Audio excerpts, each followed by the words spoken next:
What's going on, people? True Techno Gamer here. Yo, I had to make this video real quick. This is raw.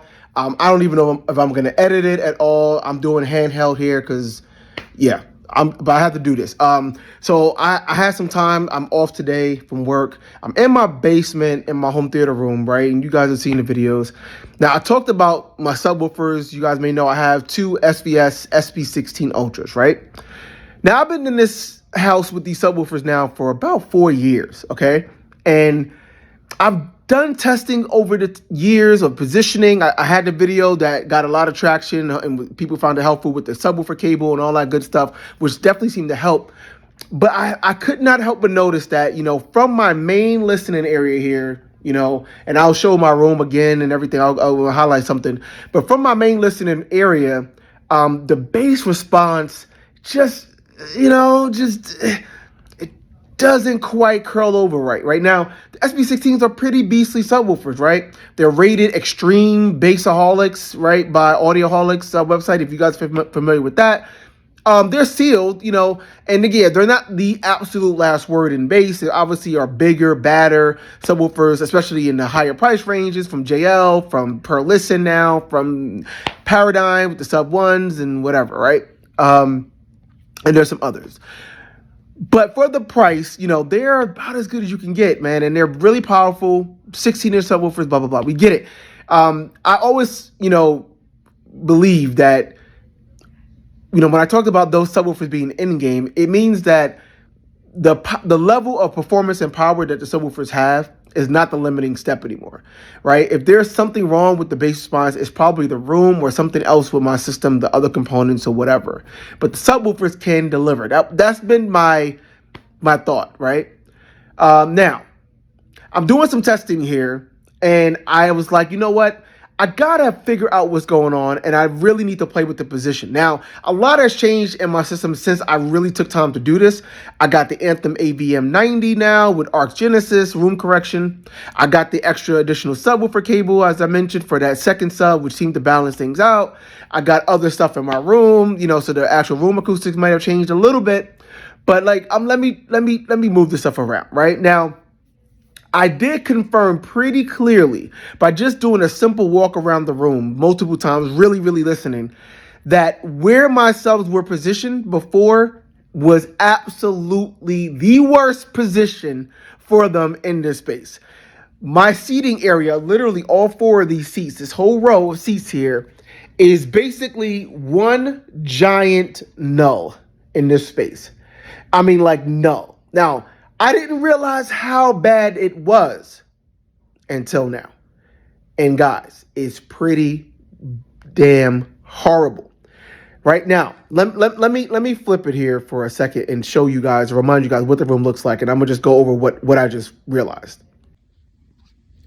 Okay, so let me show you guys again the room here, right? I'm gonna show you what I did. Now here's my row of seating here, right? This is the full rec room basement, right? So I have this whole back area here, all right? And it was my daughter's birthday recently, but I have this whole back area here, right? And it's kind of divided by this HVAC. And then I have this front area here where the actual theater stuff is and my audio equipment is. Now you can see from the front, you guys have seen this, all right? I basically had both my subs flanking the center, my center console area right to the TV in between my two fronts, okay? That's a common, setup that you see a lot of people with dual subs because aesthetically it looks nice.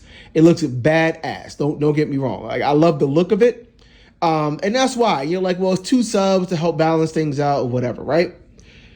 Guys, in this row of seating here, with this distance, this is about 10, 11 feet away from where the subs are on the floor right there, right? And I moved them like forward, back a little bit, like a couple of inches, right? But didn't really hear much of a difference. But I can confirm this is a huge null. And I've been living with this thing for 4 years, especially since I got the AVM90 for the past 6 months, let's say. And, I'm not getting any of the bass that the subs can deliver and that my system is capable of. So what did I do today? So what I did was I said, okay, let me just try. Now here's the thing though, right? In this house, when I got it built, they actually built in a coaxial jack in the corner here because I told them that the initial plan, just looking at this room, was that I was going to have a sub in this corner. And the idea was that I was going to have a sub in that front left corner, which is, I got to work with that now. I got to move that chair, that couch. Okay. That was always the original vision. Now I kind of got in, I unpacked things, and as we were getting settled in, I just did the aesthetically good thing for the high, WAF, right? Wife acceptance factor. And I let that go.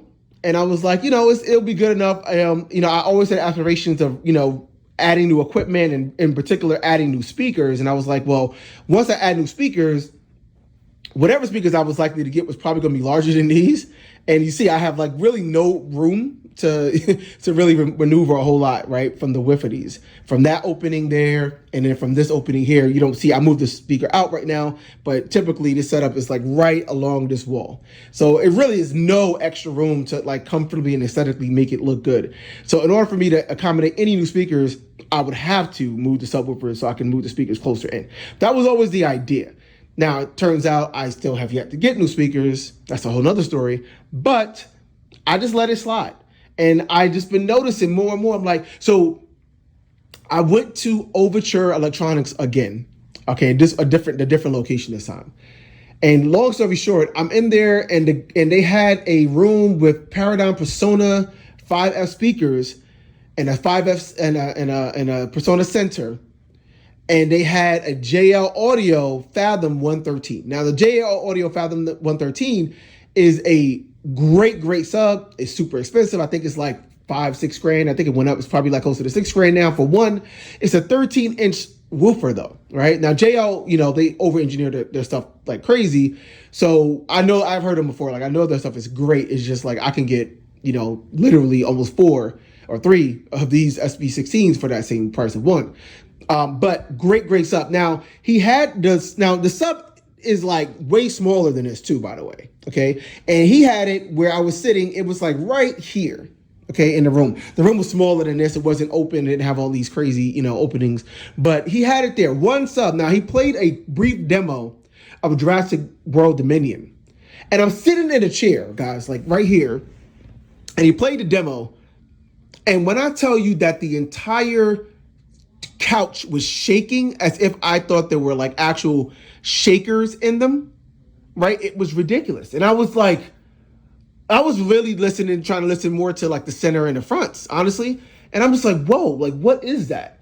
And he's like, yeah, that's the Fathom sub. And I was like, really? Just that one sub? I'm like, you sure you don't have any shakers on there? He's like, no. I mean, the couch was like shaking. Like it felt like you were on a ride, literally, as you watched the movie. And I heard the Fathom before. I never heard that. I still surmise that he might have had some shakers and didn't tell me. But anyway, it was amazing. So it really got me reflecting on my system. I got 2 subs. SB16 is, even though it's a bigger driver, it's not as overly engineered. So it's about, the performance is about on par with the Fathom 113 on paper in terms of like output at different frequencies and distortion levels in general. You might argue that the JL is obviously still a little better, but again, for the price, you're talking about a third of the price, right? Now, nothing to slouch at. I'm just like, I have not gotten anything like that at all in my system here, right? And it really got me sad. So I was like, okay, I need to figure this out. Like, what is going on? So what I did today was and I did this before. Let me add, I did this before. Like, it's been a couple of years now before the pandemic and everything, but I tried to move that subwoofer over here before and listen. And honestly, and I measured it with Rue and everything. And when I did it before, I remember saying like, it didn't sound that different. And again, different wires, different processor. There's a lot of variables here, right? Same sub though. So I was like, well, let me just try to do that again. And also, let me actually do the subwoofer crawl. I never actually did the subwoofer crawl in my space. I walked around, but I never did the actual subwoofer crawl. So I picked up the sub, I put it in this chair here, which is, I can't get it to the middle right now from the power outlet, whatever. But I got it here, which is close enough. And I did the crawl. And guys, I crawled over to right there. And again, absolute no. The sub is right here in this chair, and I'm watching the woofer go crazy, okay? And I'm like down on my knees right there, and I swear I could barely tell that the subwoofer was on. I'm not even exaggerating. It was crazy. And that's how it is along my entire front here, including that sub. including there. Now in the corner over there, there's a little. I could hear a little bit more because you get the corner reinforcements. I could hear a little bit more in the corner, but guys, no, it's unbelievable what that actually sounds like when you try that. Like you got you're looking at the subwoofer go like this and go crazy. You're looking at it right here. And I'm like right there, and there's like almost no bass. It's crazy. So I'm like, okay, let me keep going around the room and hear what spots sound the best. And unfortunately, there aren't a whole lot of spots in this basement area that actually do deliver great frequency response. It's just not a great room for it, to be honest. But there are a couple of areas that do sound noticeably good. Now, short story though, that's the main area that I wanted to check. So I'm like, well, I did it. I crawled over here and I heard it. Now the subwoofer was right here and I crawled right here and I heard it. I heard it a lot more. And in fact, it was one of the top 2 spots that I actually heard the best response in this room. Even better than that front corner, by the way.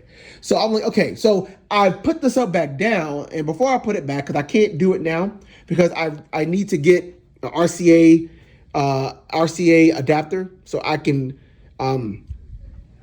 get the wire hooked up to my processor through the wall so I can actually hook this up. Another long story, but I hopefully can do that in the next week or 2 when I get a chance. But I put the subwoofer back here. That's why I just kind of, just raw. I just wanted to hear it, right? This wire is not going to stay like this, of course. Guys, I literally jumped up out of my chair when I played the track. And I played the same track I was doing when I did the subwoofer crawl. I'm sitting right here in my sweet spot in the middle.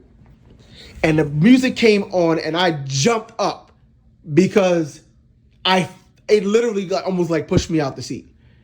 It was crazy. And I'm like looking at it like, are you serious right now? It's just so incredible to hear that level of difference. Now this is not a few feet, but it's like 10 feet in a certain corner of your room can literally make a difference. Guys, if the subwoofer output that I hear normally in this front area, on a scale from 1 to 10, 10 being like, absolute pressurizing, shaking my body in the house, and 0 and 1 being like could barely tell it's on. I'm not lying. I might say it's about a 3.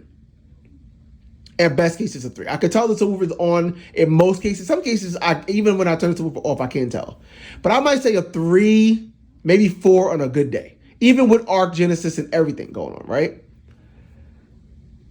I put that bad boy on over here, and this whole row of seats were shaking. And it sounded so tight still. It was pressure. This is one sub. This sub is off, by the way. This is just this one sub right now, okay? And it was like, yo, I cannot believe. So 1 to 10, that was a 9. It might be a 10. Only thing I would say is a 10 because I know that, like, again, a bigger, like, ported sub probably would get my pants flapping even that little bit more or whatever. But coming from what I just am used to, same sub, I mean, it was like a 10, but I'm gonna say like 9. I mean, it was night and day. I cannot stress this enough. And it was like, I'm like, I gotta do this video real quick because, again, I've done it before and I put the sub over here before. I don't know, different variables, different processor. Like I said, different things in my room now. I have table back here. I don't know, but it in different cable, but it was night and day. And I just cannot believe that I have been sitting here in this room with this nice sound system for 4 years with my subs in that position, missing out on the bass to the extent that I actually am. That is insane to me now. And I'm just like, I can't wait. I literally spent like 2 hours today trying to find the RCA adapter so I can try to hook up the sub, at least that one over there. And I could not find it anywhere in person. I had to order it online, so it's going to take another few days. It's annoying because you can't find anything online, and that's a whole nother story. But yeah, guys, subwoofer placement matters. I am a believer. I mean, I knew it did before, but I'd never noticed it to this extent.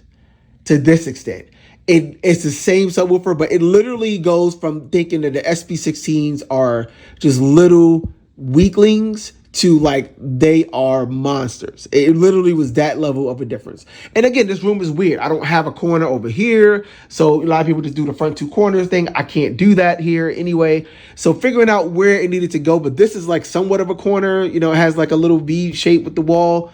And then, you know, I think the opposite corners are going to do it for me, man. Like, I can't wait now. And of course, I got to recalibrate it and do all that stuff. I can't wait.